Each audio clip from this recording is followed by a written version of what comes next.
indicated it. But there comes a time when you went from working for Mr. Harvey to working for somebody else. Yes, sir.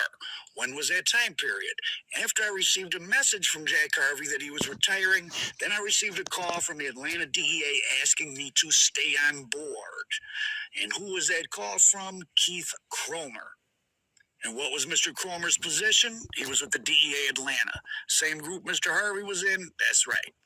At some point, you were introduced to Mr. Cromer. Yes, I was. And who were you supposed to work with in relation to Mr. Cromer? David Fred. It was several. David Fred, Tony Mera. And you're talking about agents? Agents in the group? Yes, agents in the group. And who was the controlling agent? David at one point, Fred at one point, Tony at one point. So Keith Cromer worked as part of a group, and she met the controlling agent as well.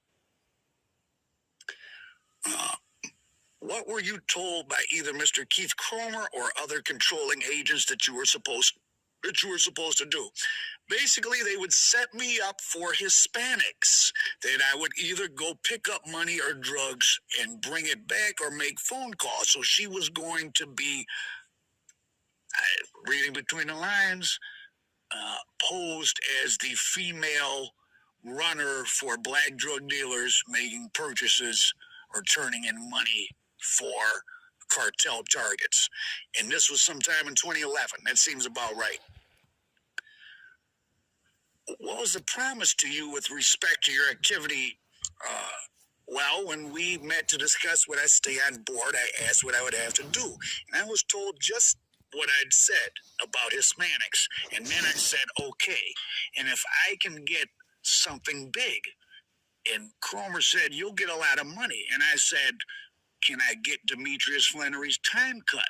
And he said, we can work on that. And you mentioned Demetrius Flannery's name to Mr. Cromer. Yes, I did.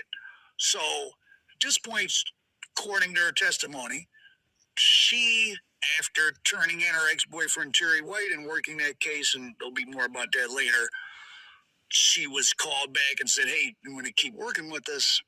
And setting up Hispanics, because DEA wants to make big cases in Atlanta. If you didn't know, is a hub like Chicago. Atlanta was a hub, possibly because of BMF. When BMF went down, the cartels knew how much sales they had been getting out of Atlanta, and they sent replacements there.